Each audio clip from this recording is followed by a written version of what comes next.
Mutilation, dismemberment, cannibalism.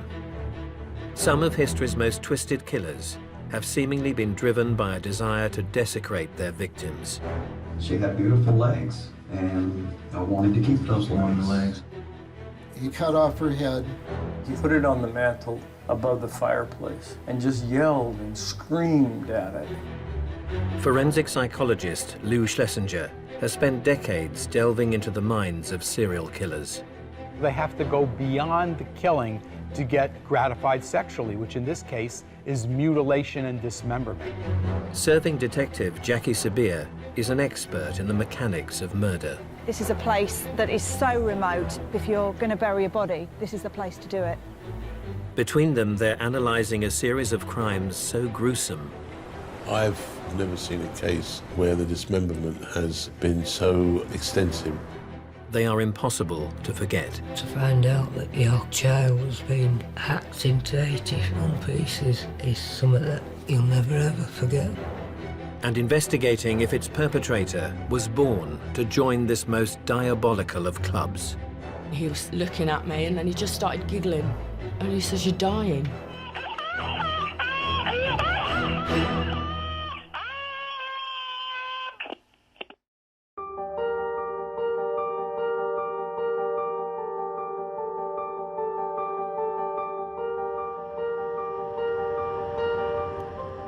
British detective Jackie Sabir has worked on some of the UK's most disturbing homicide cases.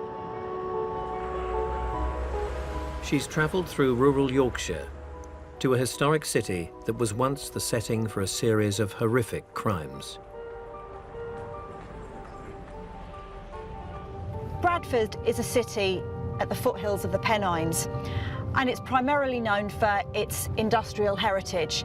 It was a wool-producing city, but these great, wonderful factories have now fallen into disuse and disrepair.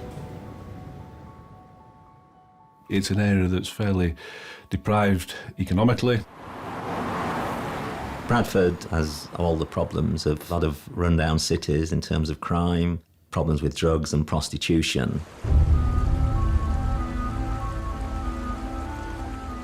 Perched on the River Aire, the nearby commuter village of Shipley largely escapes Bradford's issues. But in 2010, it played host to a devastating find. Former detective Colin Prime headed up a team that was called to the scene. What brought you here to this particular location? Well, the police received a call from a member of the public. And if you look back here across the weir, as he looked out, he saw a bag. At first glance, the shape of the bag's contents didn't raise any concerns. They thought at first it might have been something like a football. And when they had a closer look, it clearly wasn't. When you arrived, what did you actually see here then? You could quite clearly see what looked to be a head.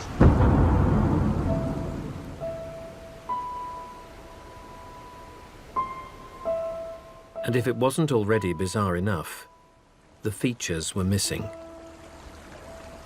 One of the difficulties in this case was that you couldn't do any visual kind of identification. It was a very distorted appearance that we were dealing with. Not only had the murderer mutilated the head, but the method of kill suggested the work of a most twisted hunter. Did the skull show any signs of injury? The skull did have an injury, yes. It had a crossbow bolt going through the skull. So, sorry, a crossbow bolt was still in the skull? It was still embedded in the skull, yes.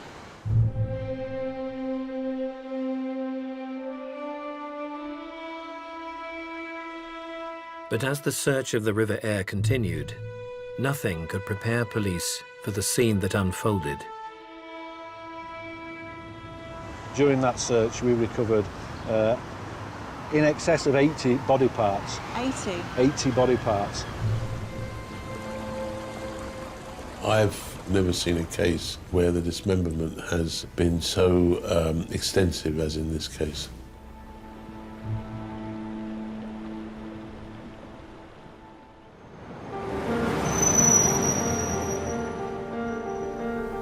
Forensic psychologist Professor Lou Schlesinger has spent his career unraveling the minds of the most depraved serial killers. For him, the discovery of mutilated body parts is a sign of a most disturbed perpetrator.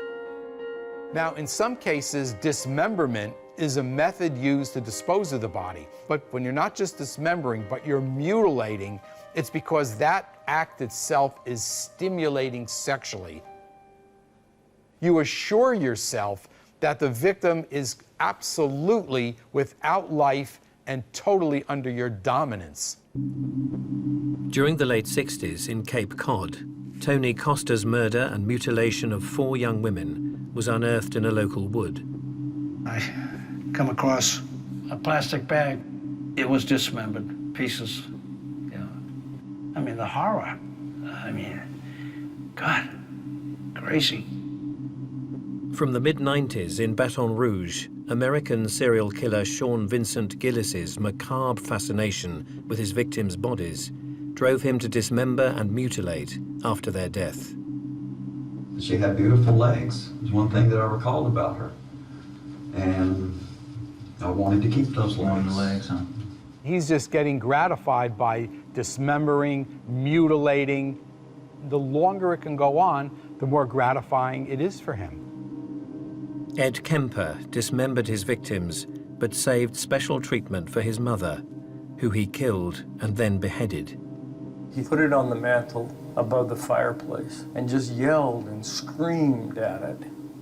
And at times he threw darts at her face.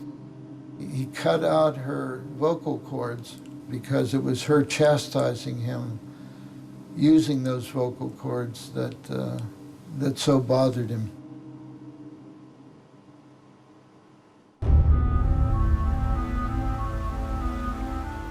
In May 2010, in Bradford, Yorkshire, over 80 dismembered and mutilated body parts had been recovered from the River Aire.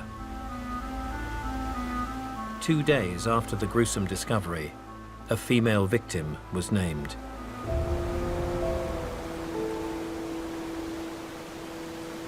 From dental records, we were able to establish that the remains we'd found were the remains of Suzanne Blamires.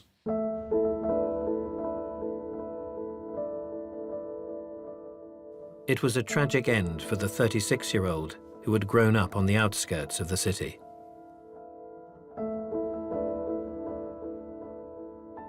Suzanne was such a beautiful girl. She was absolutely stunning.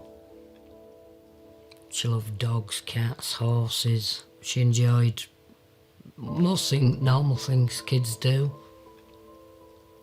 As she got older, she was quite ambitious, you know. She wanted to have a good job. She finally decided she wanted to be a nurse. She went to college in Bradford. But following the collapse of her marriage, Suzanne's adult life took a downward turn and she lost her place in college. She admitted she was on drugs. Her whole life was out of control. She just couldn't seem to get a grip. As her life fell apart, Suzanne turned to prostitution to fund her addiction. When she first told me she wasn't working the red light area, I was absolutely devastated, like any mother would be. I just wanted it to stop, but she wouldn't, because she had to have the drugs. Suzanne was last seen working the streets 4 days before her dismembered body was discovered. You know, it's bad enough somebody's murdered your daughter, but to find out that your child has been hacked into 81 pieces is something that you'll never ever forget, obviously.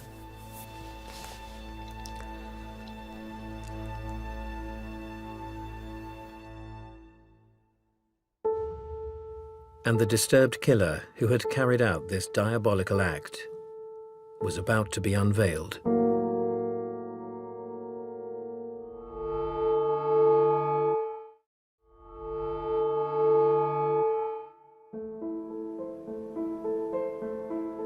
Forensic psychologist Lou Schlesinger and serving detective Jackie Sabir are unravelling a sordid murder case from 2010. In Bradford, in the north of England, the dismembered and mutilated body of Suzanne Blamires had been recovered from a local river.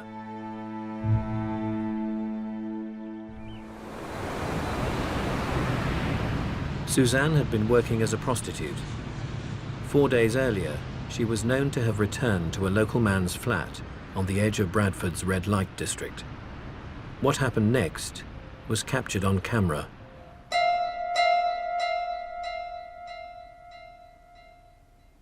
One newspaper had had a call to tell them of the evidence of CCTV footage which had been witnessed by a caretaker. When he scanned the CCTV, he saw this, what must have been a horrific sight. The block of flats was home to 40-year-old Shaun Griffiths.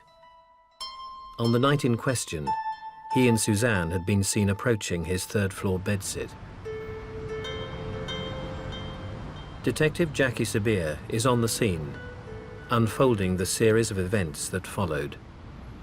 The CCTV recovered from the corridor shows Suzanne and Stephen going into his flat.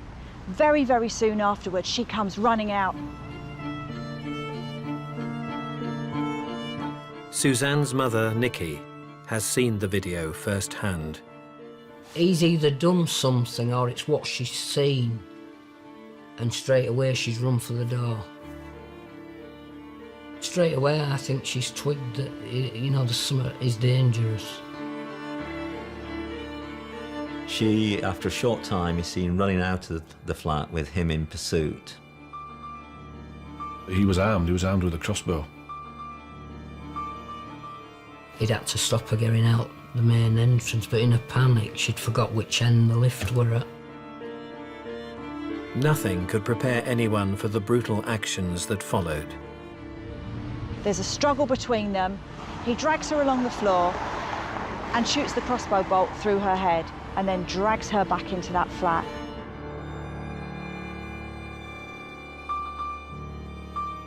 It was just like a horror movie. It was just like a horror movie. A short time later, he then comes out, walks the length of that corridor, right up to the camera lens. He holds up one finger as an almost victory salute, celebrating what he's done. He wanted the police and whoever was going to be viewing that CCTV to know it was him that did it.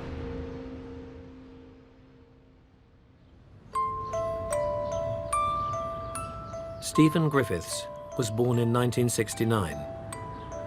He and his two younger siblings spent much of their early childhood in the West Yorkshire countryside, just 10 miles from Bradford. Local journalist Paul Stokes knows the village of Flockton well. This is where Shaun Griffiths spent his early years, his early childhood. The family came here when he was about 5 years old, and they sort of had his primary education here. He was quite a quiet boy, but other than that, he seemed to be a pretty normal childhood. Age 13, the academic Shaun Griffiths won a place at a top school in Wakefield. The standard of education that he would have been afforded at that young age would be second to none. As a fellow pupil, Brian Butterworth often joined Griffiths on the school run. Most of the bus journey, Stephen would have sat quietly at the back, not really integrating with people. Stephen didn't really stand out. Yeah, he didn't really seem to be passionate about anything. Was the kind of kid who just got on with it and filled his time at school with being at school. Although Shaun Griffiths continued to progress academically, his home life fell apart. Following his parents' split, the teenager developed a deep-rooted resentment towards his mother. He would tell stories about his mum as if he absolutely hated her. She seemed to want to relive her youth and had become a bit of a party animal herself. An increasingly solitary Stephen Griffiths started to display worrying behaviour. The main thing that we picked up from neighbours, which stood out, was that he was a bit of a nocturnal being. He possessed an air rifle which he would use to shoot birds. I mean, that's not unusual though, is it? Particularly for a young lad that's been in the countryside shooting birds. That in itself isn't, but it's what happened afterwards. All right. Having shot the birds, he actually then dismembered them in a rather brutal way. It was ripping apart, almost as though the kill wasn't enough.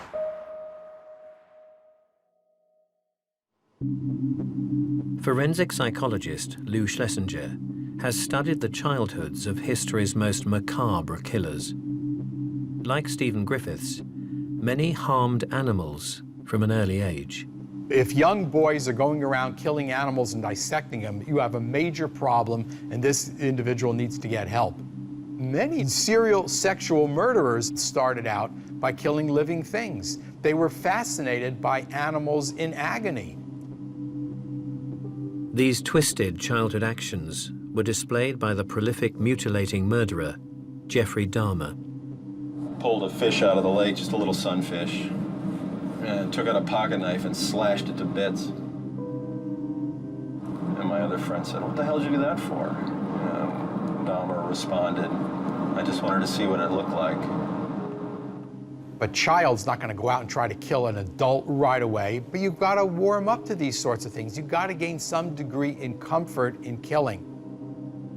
As a teenager, Dahmer's fascination with death would widen out to include humans. He had seen in the newspaper an account of a young man who was killed on a motorcycle. And he actually went to the funeral home to view the corpse, but he became so aroused that he excused himself into the bathroom where he masturbated.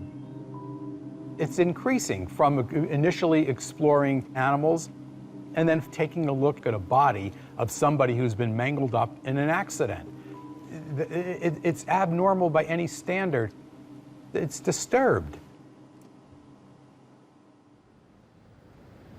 In Bradford, England, former animal abuser Stephen Griffiths had developed a passion for reptiles in his adult years.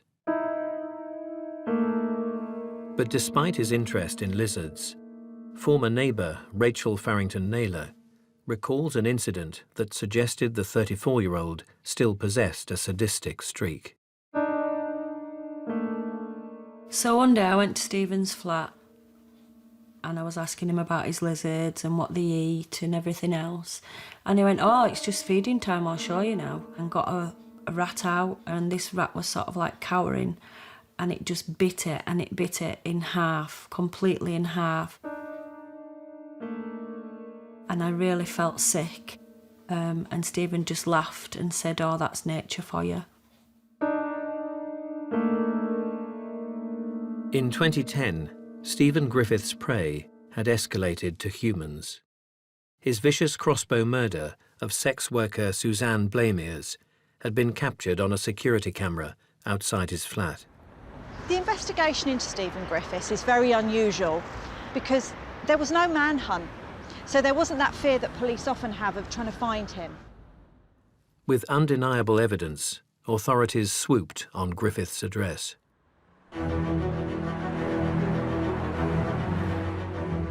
The police mounted a major armed operation. They thought there was a possibility of a shootout. Former neighbour Rachel Farrington Naylor was passing at the time. We were actually driving past, so we were coming from this direction down. Yeah. And we just saw outside the front door, there was just loads of police with guns. When they banged on the door, it's believed the killer said, "I'm Osama bin Laden." The shootout never materialized, and he came without a struggle. The 40-year-old killer's calm demeanour continued as he was brought in for questioning. Former police surgeon Leslie Lord was one of the first to meet him. Initial impressions were somebody that was bright, cooperative. He didn't seem bothered. He was just so calm. He came over quite arrogant and totally remorseless. During the interview, Griffiths freely admitted to Suzanne Blamires' murder. He also offered graphic detail of the barbaric treatment of her body. He had quite a lot of injuries on the backs of his hands. And I asked him, just, how did he get those? And he said, he looked at me, almost staring, chopping and dicing. Griffiths had cut Suzanne's body into more than 80 pieces in his Bradford flat. It's actually quite a leap to actually cut somebody up to the extent that the perpetrator did in this case. I've never seen a case where the dismemberment has been so extensive as in this case. Detective Jackie Sabir has analysed CCTV footage around Bradford at the time of Suzanne's murder. It reveals how Griffiths brazenly disposed of her remains. Once he'd killed Suzanne, he's used public transport to take body parts. I mean, that's a huge risk. I actually met Stephen outside of the buildings where we lived, and I noticed a smell and I said, "What's that smell?" And Stephen had told me it was the dead body of the lizard in his rucksack, and he said, "I'm just going to take this and bury it away somewhere." He's got Suzanne's head with the crossbow still in it, in a rucksack, and he's deposited the body parts in the River Aire here. As Griffiths' sinister confession continued, yet more extraordinary revelations came about. He wants to be in the limelight, he's got an arrogance about him. He starts to say he's killed multiple victims.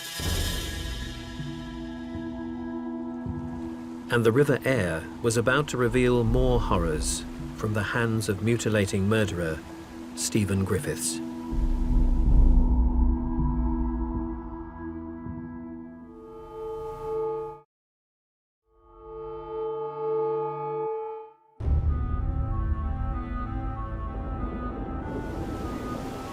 In May 2010, in Bradford, England, Stephen Griffiths had admitted to murdering and mutilating sex worker Suzanne Blamires. As police continued to recover the victim's body parts from a local river, Griffiths' confession in custody continued. Whilst myself and the team were down at the River Aire, we were being fed information in relation to what Griffiths was saying. Stephen Griffiths admitted he had killed before. And the search team's latest gruesome find supported his suggestion. As we were going through the recovery process from the river, there were some other remains found which belonged to another woman. In addition to the remains that we found of Suzanne Blamires, we also found remains of Shelley Armitage. Missing for a month, 31-year-old prostitute Shelley Armitage had been in Bradford city centre on the night of her disappearance. Shelley Armitage had a meal with a friend in a cafe on City Road around about 7 o'clock. Shelley then headed to the city's red light district. Detective Jackie Sabir is at the scene of her last sighting. What's significant is this CCTV camera above me is the last known recording of Shelley Armitage's movements. Where Stephen Griffiths lived at the time is literally a 3-minute walk from here. Although Griffiths hadn't been captured on camera with Shelley, he is known to have met up with many of the prostitutes in the area. But it's thought that often sex wasn't on the agenda. Griffiths would invite some of the girls from the red light district that is so close to his home address back to his home. They could use his shower, get something to eat. So he certainly did have a relationship with them. There was no concern for them coming back to his home address because others had done it before. Throughout his adult life, Stephen Griffiths had often made a good first impression. Ex-partner Kathy was swept off her feet by the former grammar school boy. I fancied him, he had long hair. And I liked his intelligence and the fact that I thought he was a really smart person. When I met Stephen, he was doing his degree in psychology. Despite being impressed by his intellect, Kathy was unaware that her new partner's student days had been marred years previously by an incident in a college library. He thought he was being mocked by 4 girls at the college. He actually produced the knife and threatened them. When one of the girls' fathers confronted him about it, he produced the knife again and threatened him. For this episode, he underwent psychiatric assessment. He was given the label psychopathic, schizoid, obsessive. And Griffiths was no stranger to violence. Aged 17, he had attacked a security guard with a knife in a supermarket. Slashed the face of the security guard in a very vicious way, leaving him needing 19 stitches. In later years, Stephen Griffiths would also display his darker side through psychological control. Been friends for 8 years, and nobody's been there for you more in the last couple of years than me, you know that, even your mum and dad. After an initial honeymoon period, former girlfriend Kathy became a prisoner in her own home. I was kept away from my friends and my family.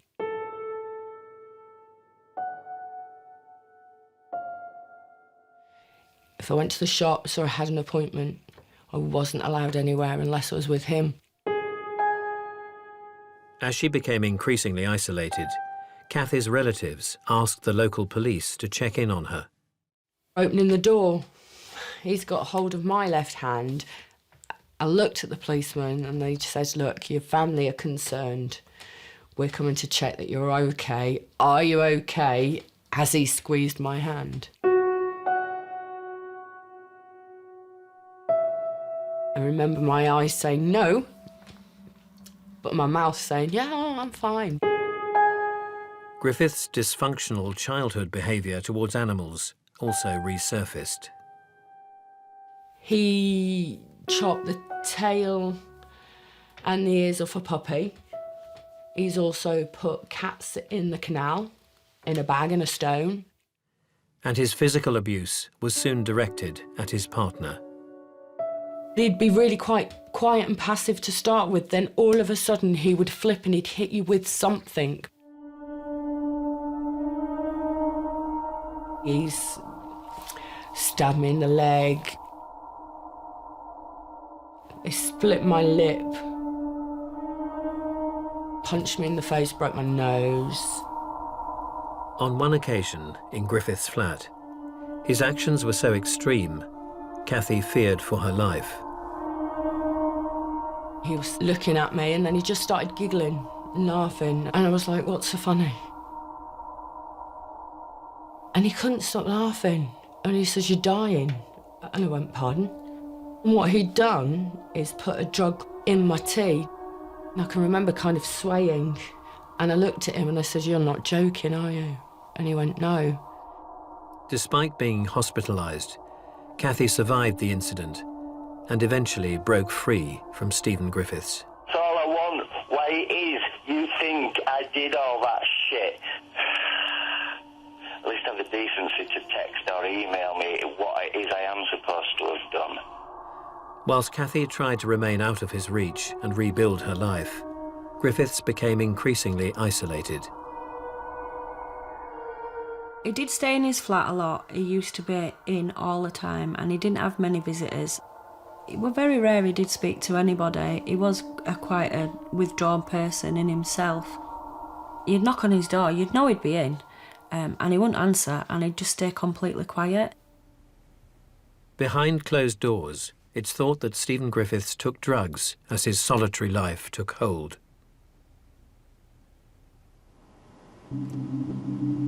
Professor Lou Schlesinger has witnessed this phase of isolation in the lives of many of history's most disturbed killers. Many of these serial sexual murderers are very, very isolated from others. And at the same time, many people can't put their finger on it as to what's wrong with this person, but they keep a distance, and the individual then retreats further and further into his own isolation and into his own dark fantasies. During the 1970s, loner Richard Trenton Chase cut up animals in his flat. As he moved on to human prey, he mutilated his victims before drinking their blood, earning him the title, the Vampire of Sacramento. To those who knew him at work, London-based Dennis Nilsson seemed to be a sociable addition to the office. Dennis Nilsson was an individual who interacted at least adequately with people that he worked with, but when he left the job and went home, he was totally isolated. He really had very, very little in the way of relationships with other people.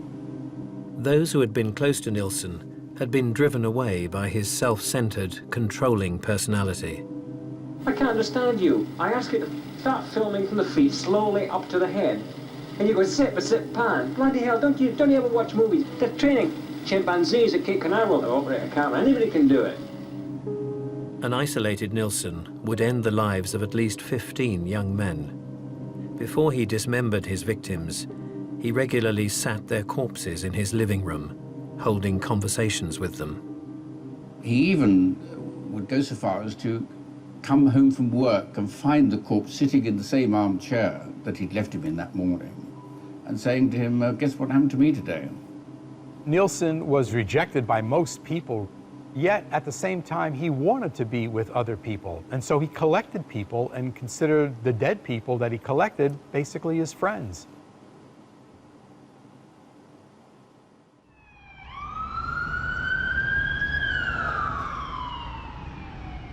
In 2010, Bradford resident Stephen Griffiths had admitted to the murder and mutilation of 2 sex workers.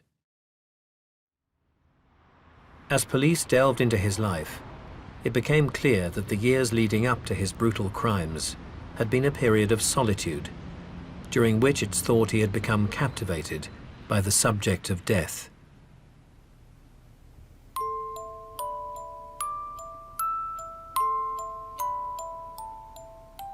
When I went into Stephen's flat, it were a bit like walking through a maze. There were just piles and piles of books everywhere. They were all books about killers. The lifelong academic had also centred his studies around the macabre. He chose as his thesis for a PhD at Bradford University, and his choice was homicide in Victorian Bradford.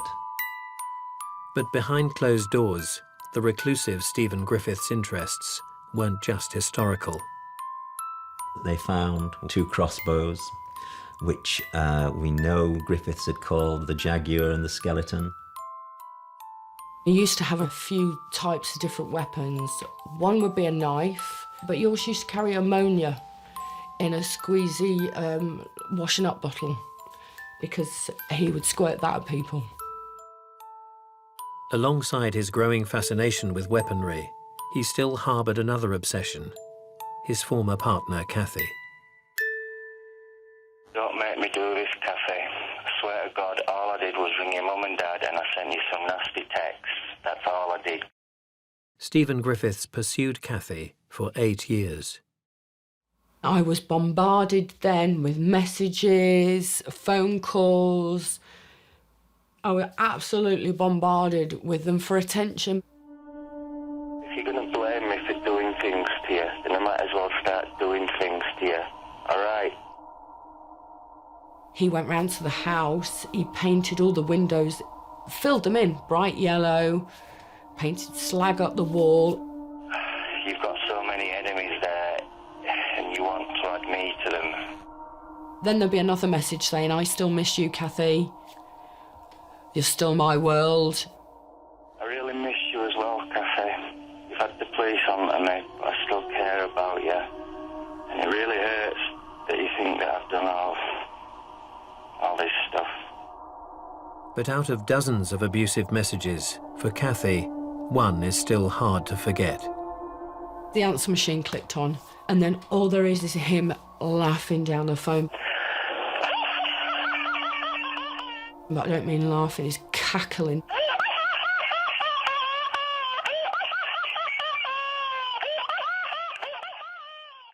That chilled me. That really did freak me out.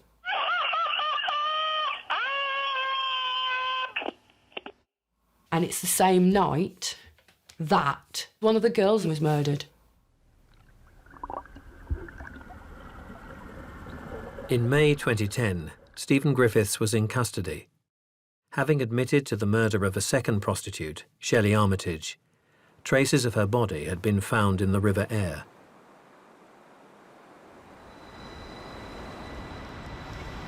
And then, the discovery of a mobile phone would reveal the full horror of Shelley's death.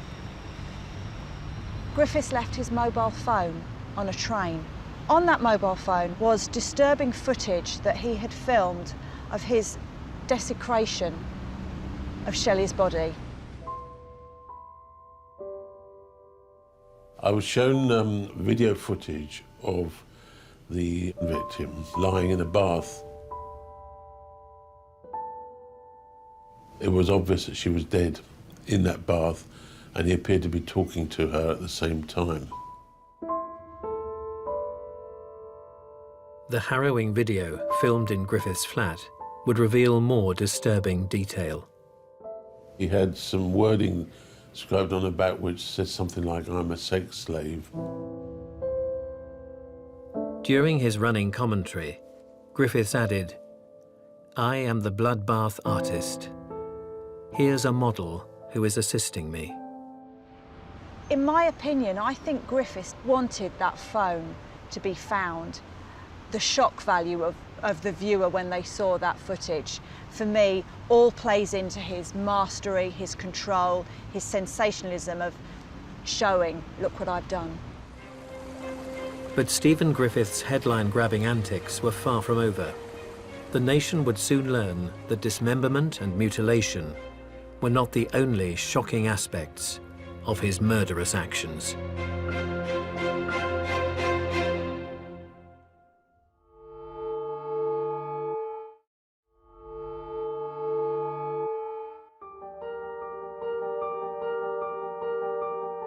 In May 2010, in Bradford, England, Stephen Griffiths had confessed to murdering and mutilating sex workers Suzanne Blamires and Shelley Armitage. But as his interview unfolded, he insisted his crimes stretched back further, stating another prostitute had been his first victim. 11 months previously, 43-year-old Susan Rushworth had gone missing from the red light district.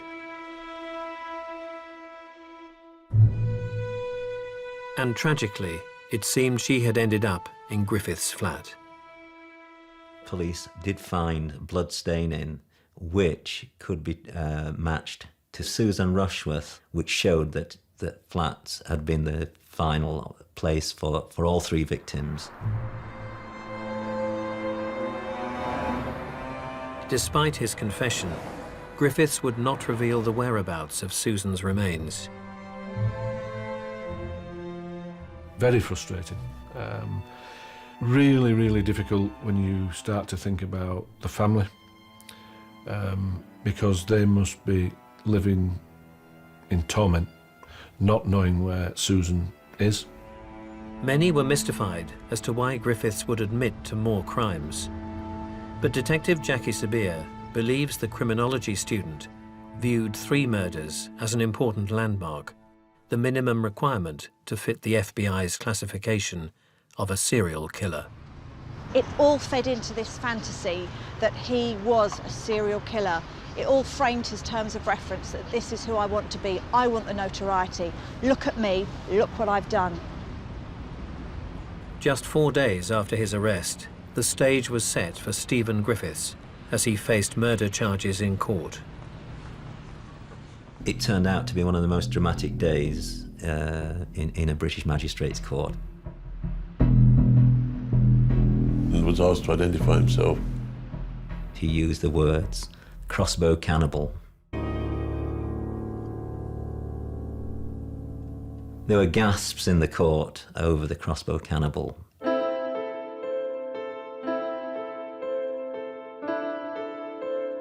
Griffiths' claim that he had consumed parts of his victims left experts divided. In terms of cannibalistic activity on the human remains, there's no evidence that there were any teeth marks. But I would say that the internal organs were missing. But once again, Griffiths' flat provided a clue. Traces of a victim's remains had been discovered in his kitchen. He felt physically sick when they were saying they'd got DNA off the cooker. Even now it gives me shivers thinking about that.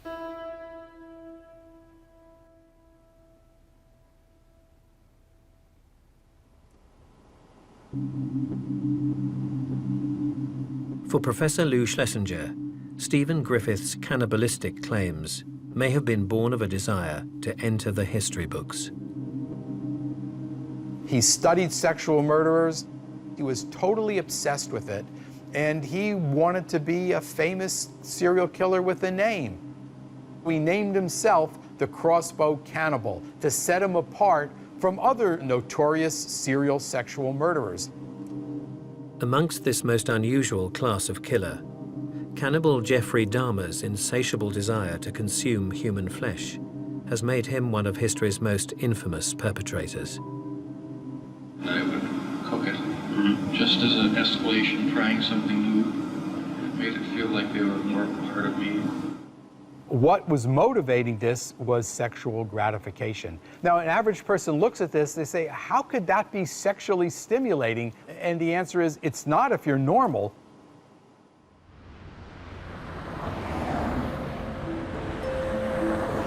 Self-professed cannibal Stephen Griffiths was found guilty for the killing of Susan Rushworth, Shelley Armitage, and Suzanne Blamires in December 2010.